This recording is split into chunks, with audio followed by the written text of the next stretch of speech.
je vais me faire un truc que je pensais ne jamais pouvoir faire. Je pense que je vais devoir remercier toute ma famille et aller m'acheter un trophée. J'ai fini Amour sucré. J'ai pas fini en vrai. J'ai fini Campus Life. Il me reste High School, j'avais fini, mais je suis à mourir. Il me reste à finir Love Life. Parce que pour l'instant, tout le mois de mars, c'est à un point d'action les dialogues. Parce que c'est l'anniversaire de Amour sucré. Pardon, j'espère que je parle à des gens qui connaissent Amour sucré. Parce que si vous connaissez pas Amour sucré, gênant. Gênant. Mais c'est génial, je vous jure. Un peu problématique. Je vous dirai pas c'était qui est mon crush parce que quand je l'ai choisi, c'était pas encore assez problématique dans la vie. Ouais, j'avais choisi Ryan, bref. Voilà. Si ceux qui savent pas, Ryan, c'est dans l'histoire, c'est mon professeur.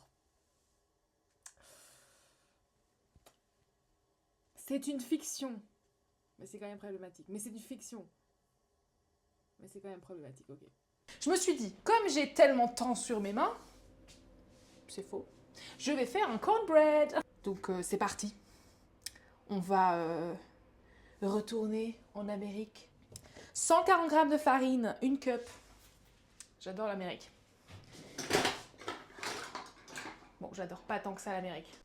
Bon, apparemment, j'ai pas écouté en cours de géographie. L'Amérique, Charlie, c'est un continent. Les États-Unis sont le pays. Voilà, merci. Mais j'aime bien le fait qu'ils aient des cups parce que je n'ai pas de balance. Enfin, je l'ai une, mais elle est très nulle. Donc, c'est parti. Ok. Est-ce que je fais comme dans les recettes un peu YouTube où je mets tout dans des petits pots et puis après on fait la recette ensemble?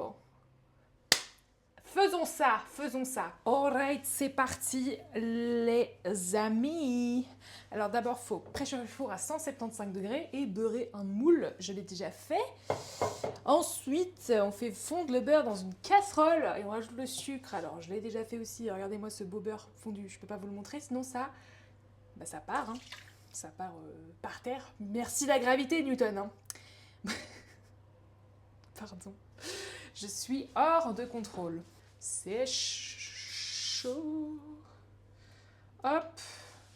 Ensuite, on met le sucre. Et oui, les Américains, ils aiment bien dire que c'est du bread quand il y a du sucre dedans. Hein. Par exemple, le pumpkin bread, c'est du cake à la citrouille. Ça, c'est pareil, c'est du cake. C'est pas du bread, c'est du cake. Soyons honnêtes. On est à 125 grammes de sucre. Non. 135 grammes de sucre. Wouh! Eh ben, dis donc. La glycémie, les enfants. Pour votre santé, évitez de manger trop gras, trop sucré ou trop salé. Ayez une activité physique, s'il vous plaît. Je vais courir ce soir. J'ai du mal à me remettre à la course parce que du coup, quand Loane était là, j'ai pas été courir parce que déjà, il fallait que mon corps il ait un petit peu de temps pour se remettre. Mais surtout, je voulais profiter pleinement du fait qu'elle était là. Puis on a marché tous les jours au moins 8000 pas, minimum. Hein. Vraiment, parfois, c'était 2 fois plus. Mais voilà. Donc, flemme. Et j'ai été courir dimanche, c'était nul. J'étais mauvaise. C'est fou quoi, tu t'arrêtes une semaine, tu perds tout. Bref, on rajoute 2 œufs. Bien. Et bien, alors si vous êtes intelligent, pas comme moi, vous cassez vos œufs dans un autre bol et après vous les rajoutez. Comme ça, vous voyez, c'est des coquilles et s'ils sont périmés. Mais c'est pas de la grande cuisine ici. Hein. Ensuite, on va devoir mettre le baking soda dans le babeur. Alors, le babeur, il n'est pas encore prêt. Alors, pour faire du babeur, c'est très simple. Vous prenez de la crème liquide, une cup, donc plus ou moins la taille des récipients de crème liquide, et vous rajoutez une cuillère à café de vinaigre ou de jus de citron. Voilà. Alright, I'm back. Fallait juste attendre que le babeur se fasse finalement. Je sais pas s'il est fait, mais on va juste espérer. Alors ensuite, on va mettre une demi-cuillère à café de baking. C'est comme ça s'appelle, juste baking. Baking soda. Levure chimique, whatever you call that. Hein. Alors hop, petite cuillère de levure chimique. Oui, je sais. Pardon, c'est mon four qui me dit qu'il est chaud. Bref, on rajoute cette mixture dans notre mixture, dans l'autre mixture.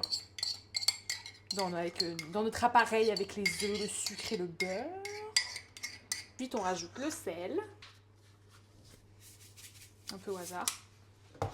La farine de maïs, ici la polenta du coup. Et la farine normale. Je devais en racheter tout à l'heure, mais il n'y en avait plus, j'étais un peu deg. Mais c'est pas grave.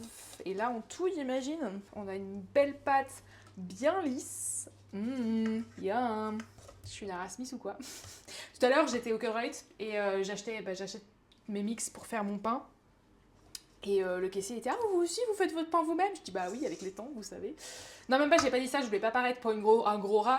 Du coup, je dis « Ah oui, j'adore ça. » Puis il m'a dit « Ah bah en même temps, quand on voit le prix du pain, j'étais en mode « Bah exactement, monsieur !» Je l'ai pas dit comme ça. J'étais vraiment en mode « Oui, c'est vrai, vous avez raison. » Puis on a commencé à parler de comment faire du pain, quelle est la meilleure farine pour faire du pain. Il était en mode « Oh, vous avez pris pain gris, pain multicéréales ?» Puis il était en mode « Je veux pas faire de la pub pour la concurrence, mais chez Deleuze, il y a une petite farine pain noir, pas piqué des hannetons. » J'étais en mode ok, bah j'irai voir ça. Est-ce que c'est bon ça? Ouais. Vas-y, ça va quand même. C'est pas ouf, cru, mais je peux vous dire que ça va être bon. Voici mon cornbread. Wouh! Ça a l'air délicieux. C'est parti mon kiki, on se revoit dans 30 à 40 minutes, mais tout de suite pour vous finalement. La brioche est cuite. Bon, en vrai, c'est entre 30 et 40 minutes. Je voulais laisser le plus longtemps possible, mais la gourmandise a raison de moi. Donc on va sortir la brioche du four. Hello petit cake. Ah oui non, en vrai il est bien cuit. Il a l'air croustillant. It looks amazing. On goûtera pour le goûter finalement. En attendant, je retourne à mes questions de permis. Je n'en peux plus. Je n'en peux plus. Et en plus, en Belgique, ils ont décidé de faire 2 examens théoriques. Donc après ça, va falloir que je pense à la perception des risques. Et après, il faut quoi? Que je passe le pratique à Liège. Ok? À Liège. Pour ceux qui connaissent pas Liège, un enfer le truc. Un enfer. Après, toutes les villes, je pense que c'est un peu un enfer.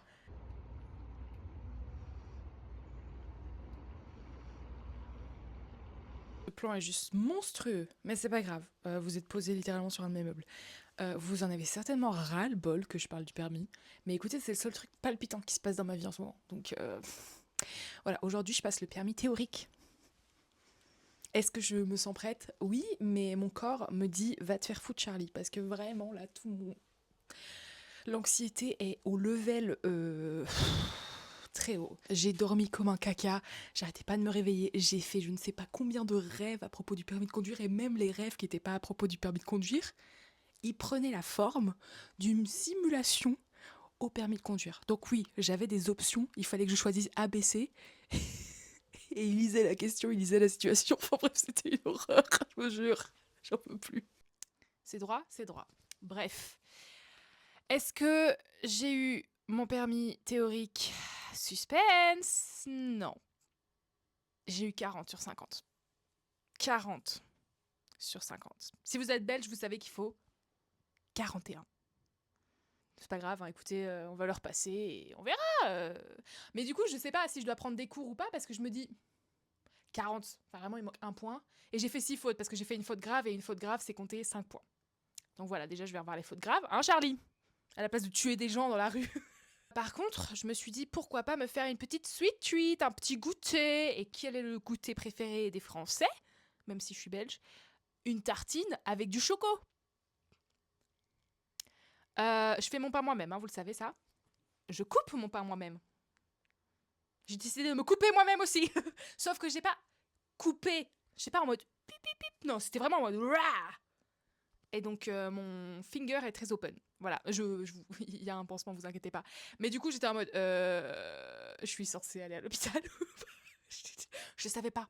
Je pense qu'encore heureux, c'était la phalange. Mais j'ai l'impression que ça a été quand même assez profondément. Ça fait un mal de chien par contre. Hein. Horrible. Je me suis sentie vivre là. C'était ma journée. Je pense que là, je vais rester dans mon lit, je vais plus rien faire. Je vais plus toucher un couteau, J'ai même pas, quand je suis rentrée de la pharmacie, j'ai même pas touché à la tartine que j'avais déjà coupée. J'étais en mode, vous savez quoi? Non, parce que je pense que je suis punie pour ma gourmandise parce que j'avais déjà mangé 2 tartines avant et je me suis dit pourquoi pas 2 de plus. Voilà. T-shirt moche, salle de bain et coloration. Il est temps de recolorer mes cheveux. Alors, à une époque, si vous me connaissez pas, je me colorais les cheveux H24, ok.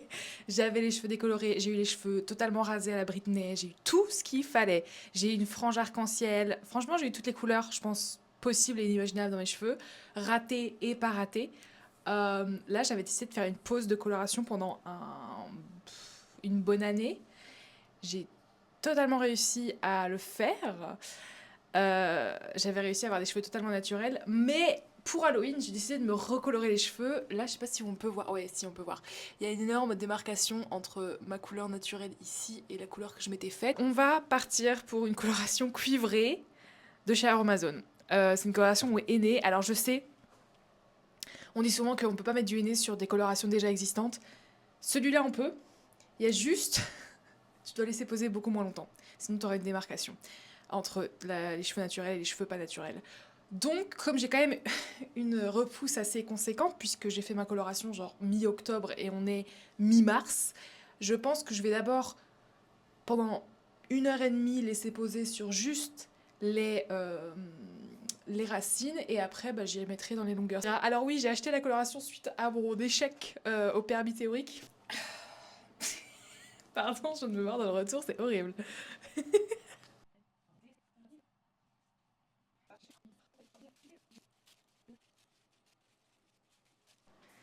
J'ai vraiment une dégaine.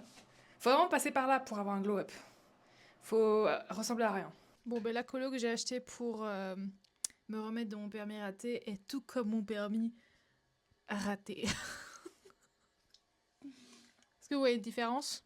Je pense pas. J'ai toujours des racines de 10 km de long. La partie que j'avais déjà colorée, elle est un peu plus rousse, cuivrée. Pas trop. Ah bon, là, après, vous allez me dire, Charlie, c'est pas totalement sec. Oui, bon, hein, je suis désolée, mais on voit quand même la démarcation, donc c'est raté pour moi.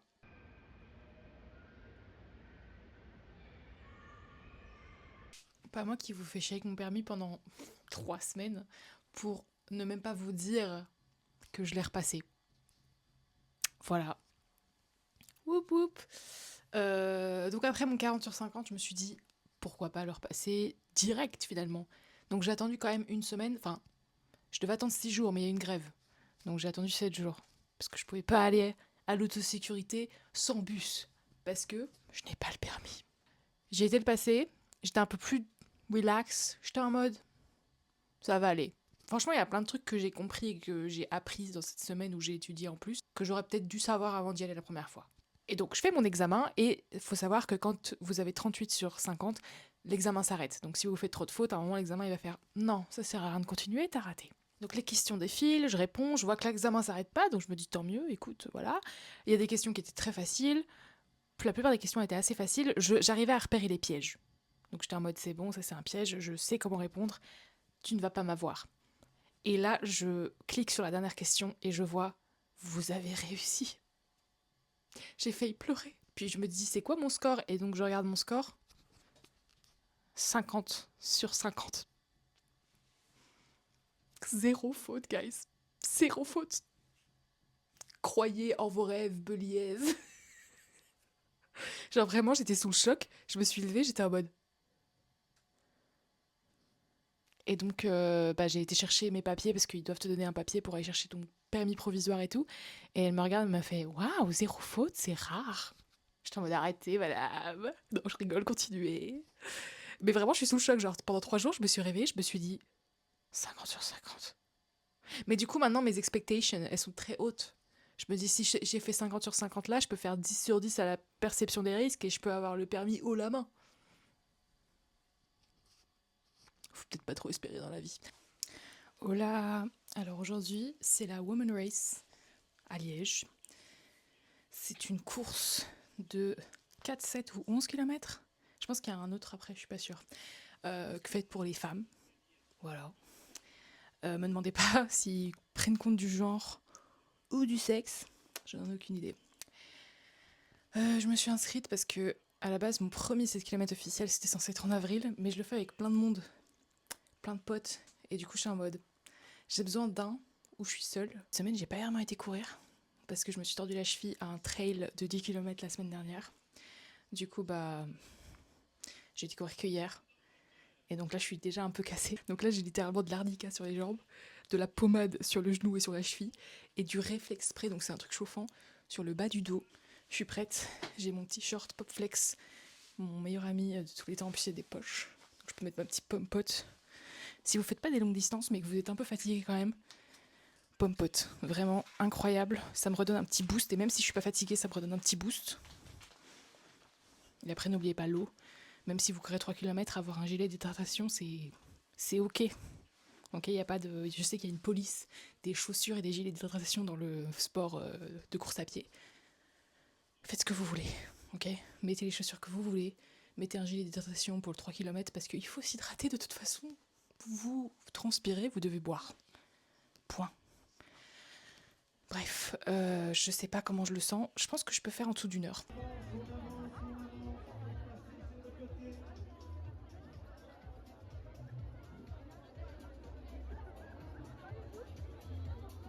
I'm back. J'ai absolument pas filmé, je sais.